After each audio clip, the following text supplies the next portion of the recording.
Kind of cool that we actually got to fly up over the farm. Cheeseburger, potato chips, milk and water.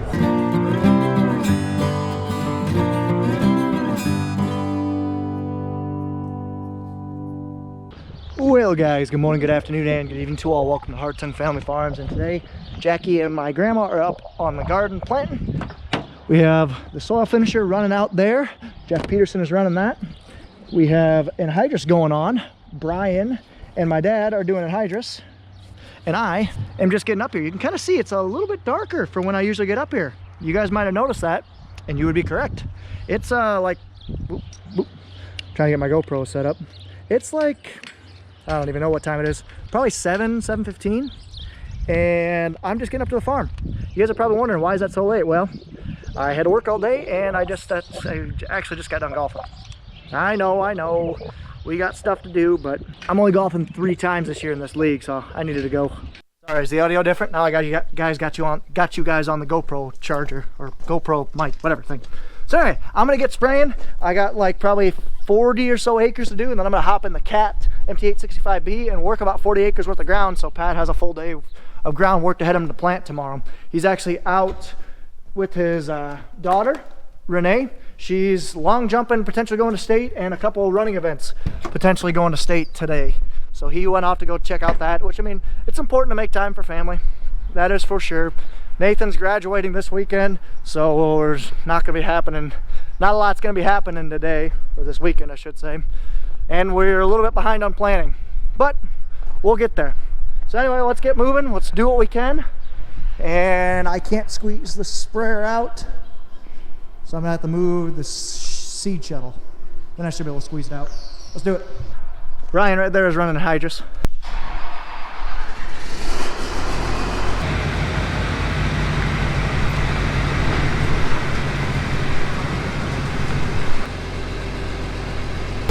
Now I'm just looking at this field cultivator, looking at all the sweeps, which are the points right there, making sure none of them are busted off or broken. That way I can fix them while I have a little bit of time right now waiting for the sprayer. Like I said, it's going to take a little bit to pull in all the guidance. Pull these tile holes off, or old tile inlets, and just look for anything broken, busted on it. Tire pressure looks good. Listen to it roar. This thing doesn't ever see a lot of use every year. We're using it more and more, especially as we're gaining ground, because it's nice to have two tillage tractors. I think we're good to go, minus whatever that is up there. I'll grab that when I unfold it. So we'll check the oil on the Cat, and then get ready to get moving. Just got all my stuff, got all the GoPros, sprayer's warmed up right now. It should be ready to roll, so I'm gonna head over there. And it's gonna be a late night. Honey, I apologize. But on the bright side, we're not even halfway done, and that tire's still blowing on that flatbed. There's just way too much to do and not enough time to do it. But you guys want to see something cool? Let's cut to the video I got where I got to fly in a plane over this over the farm. Here's some pictures and some video that I took then. That was pretty cool. And sorry for this thing. Alrighty, send it.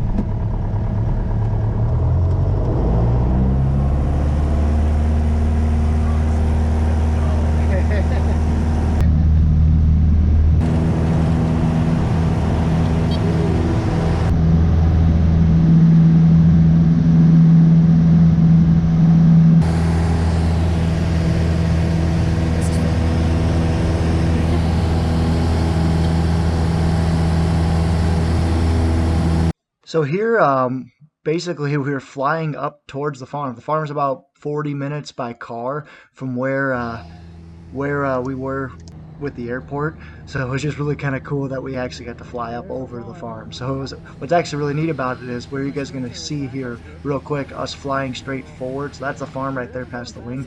But where we're going to be flying right now is actually, Pat was right there at the cattle shed, right? So I was able to text him and say, hey, I'm flying over the farm right now, look up. And he's like, oh, I see you. Nice. So that was really cool. It was just kind of cool to see an aerial view of the farm. I've never gotten a chance to see that. We're anywhere from 1,500 to 2,000 to 3,000 feet up. I think that was from ocean level. I think we're only like probably 500 to 1,500 feet above the farm, the ground level, and I only get to fly up to 400 feet with the drone. So it was just really cool to see an aerial view of the farm. That was neat.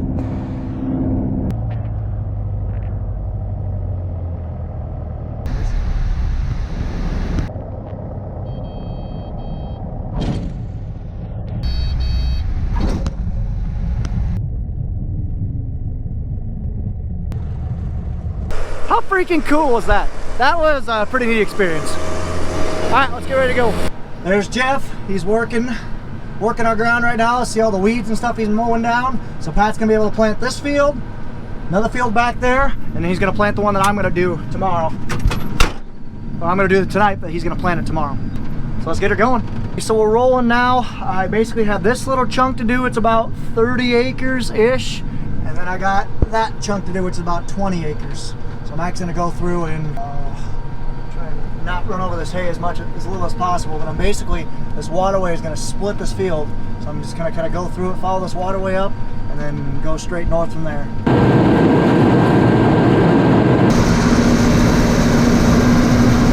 You barely see right now, but Brian is right there. And Jeff is actually, he folded up and now he's doing the outside rounds of this piece down there because he's gonna run the dark. So it's good to have your outside rounds done before before dark hits. So you should be able to see him. We're up on top of a hill right now. It's a pretty good sized hill. Hoping you'd see his dust. Oh, he's back down there. That's where he's at. I can see just a trail going in, but nothing coming out. So we're spraying.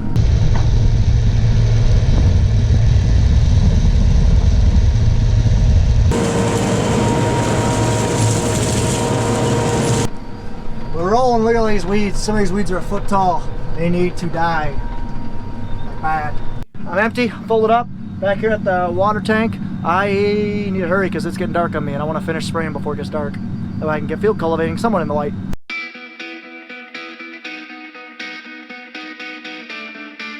Alright, we're filled up, we're rolling. Gotta tell my gallonage that I'm filled up. And let's get her going.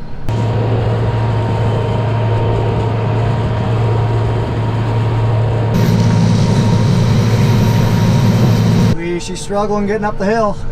Fully loaded. Come on, Bessie. Spray while there's still some light out. Alrighty, this little chunk is sprayed. So now I gotta go around the backside of the hill. And then once that's sprayed, I gotta spray this part right here too. Lot to do. Spraying. Up and down the hills. Up and down. Got GPS going. Brian's right there, Jeff's right there. We're rolling now. So I got probably another 8 acres left-ish, something like that left in this field. And then I'm gonna go ahead and hop in the cat. All done. Sprayed about 50 acres. So 50 acres are sprayed. I'm gonna fold up and go field cultivate 50 acres. Not quite, 40. But first I'm gonna grab white to eat. Here we go, let's go. A little dark out, barely see. This is gonna be fun. Starting a new field in the dark. Whoops, sorry hay. Some good hay coming in. Hopefully we can get planted here in the next 2 weeks and go right into cutting first crop hay. And then chopping, and then spraying some more, and we got a lot to do. And there's Jeff right there. He's all finishing away, and I'm gonna join him. Ground working crew will have probably 130 acres ready for Pat to plant right away tomorrow morning. And hopefully he'll have enough to basically go almost all day. Because I'm assuming someone will jump in tomorrow too to get it rolling. Alright, so I'm gonna let this thing cool off for like 5-10 minutes. Go start at the cat, put the seed tender away, go grab a bite to eat, and by that time we'll be ready to roll. And there's Brian running, putting anhydrous or smoke, gas, worm gas, whatever you want to call it on. So let's go ahead and fire up this cat. And man, this GoPro's really dark. Like, there's still some ambient light out, but the GoPro never picks any of it up. That's frustrating. Well, we'll get the cat fired up for you guys real quick. Sweet.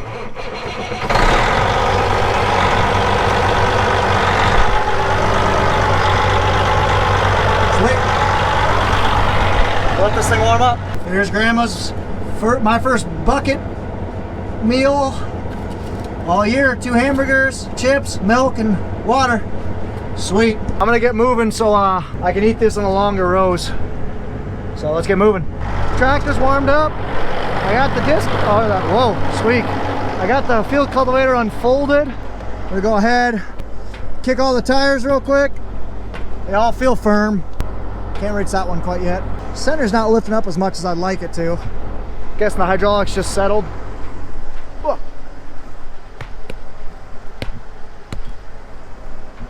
Ooh, that's actually a little low. I think it'll last for today, but she's a little low. Tail lights work. Mainframe tires are good. You can kind of see it's actually in a smile. The center hydraulics are down some. All these tires are good. This one's low too. Maybe they're supposed to be low. I don't know. They're not bad though. All right, let's fold up and get moving. There's Brian. All right, unfolding there. All 52 feet. The wings take forever to fold. I'm guessing it's just because how they have the hydraulics orificed.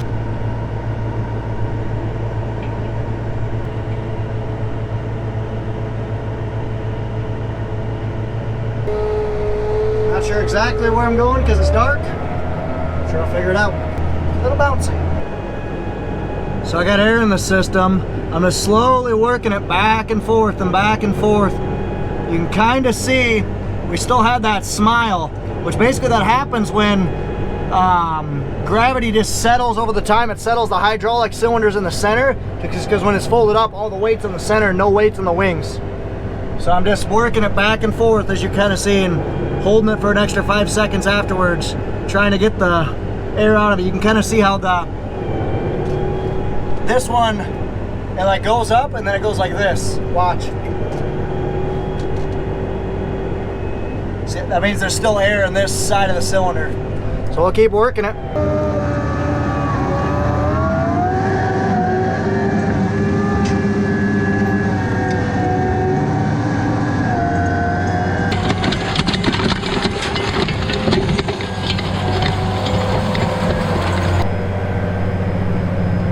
We're rolling. So I'm going on a slight angle with these anhydrous marks.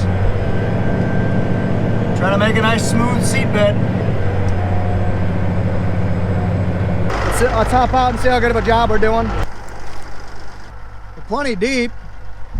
I don't know, about, looks like a 3.5 inches deep. Might raise it up some. Yum! Hamburger, cheeseburger, potato chips, milk and water. So I bet you guys have some questions.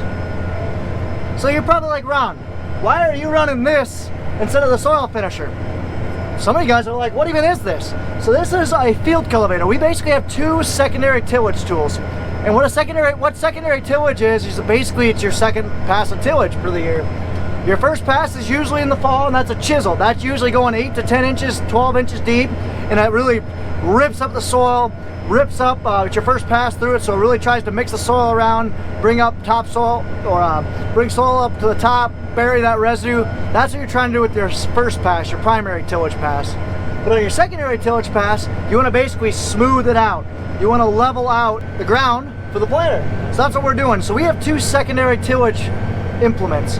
One is this field cultivator, and then another one is the soil finisher, which you can barely see over there and off in the distance. So what the soil finisher is, well, actually I'll start with the field cultivator because that's what I have.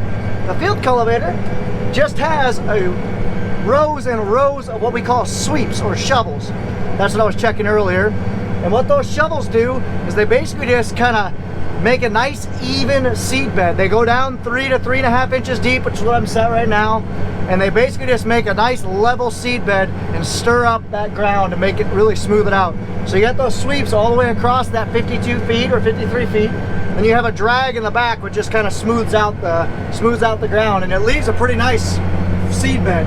And the sweeps actually cover every single inch of these 52 feet. I don't even know how many there are on there, but there's usually there's 7 inches. Each sweep on there is 7 inches, and they got like an inch overlap. So basically 52 times 2 is like 100 something sweeps on this unit. So yeah, it's a pretty nice and very handy unit. I can go about 8 miles an hour, which is what I'm doing right now, and that's all this 510 horsepower tractor wants. But that field cultivator over there, sorry, soil finisher, that's basically, imagine this, so it's got sweeps and a drag, but it's also got a disc gang and a rolling basket up front. Oh, gotta turn.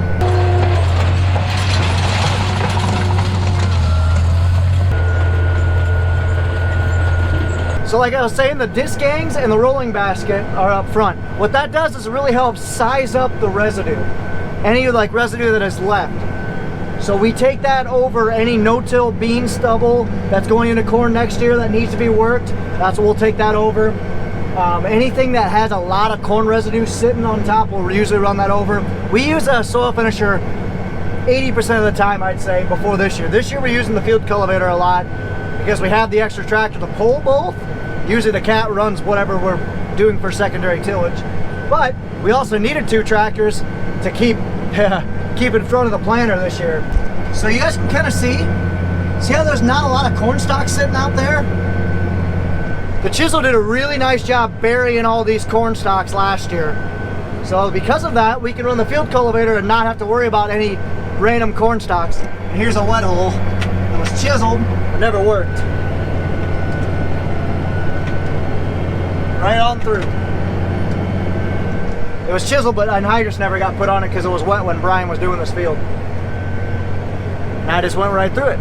But so that's why we don't mind running the field cultivator over this. The field cultivator is cheaper to run because we can get more done for the same amount of fuel. So we prefer to do this, but obviously if the entire field looked like this where there was corn stalks everywhere, it wouldn't do so well because it doesn't have those disc gangs up front to size that corn residue, and they might plug up. So yeah, that's kind of our theory behind tillage.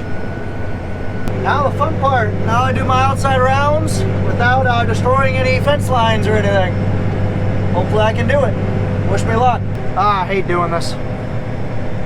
This is always when you're doing your outside rounds or your end rows, this is your highest chance of hitting something or breaking something or whatever. It also means you're almost done. So I'm just on the last stretch of the outside round, and then we're gonna do what I call the cupcake round, because you work so hard on that first round or that last round we just did, trying not to hit something and destroy something, that the second round is just cleaning up what you missed, what you weren't wide enough to get, and it's literally like a cupcake. It's so easy.